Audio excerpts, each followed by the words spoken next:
தேனிசையில் என் காலம் கவலை மறந்திருப்பேன்.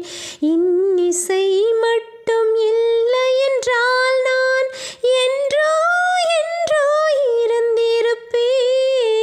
எவனோ ஒருவன் வாசிக்கிறான், இருட்டில் இருந்து நான் யாசிக்கிறேன். எவனோ ஒருவன் வாசிக்கிறான், இருட்டில்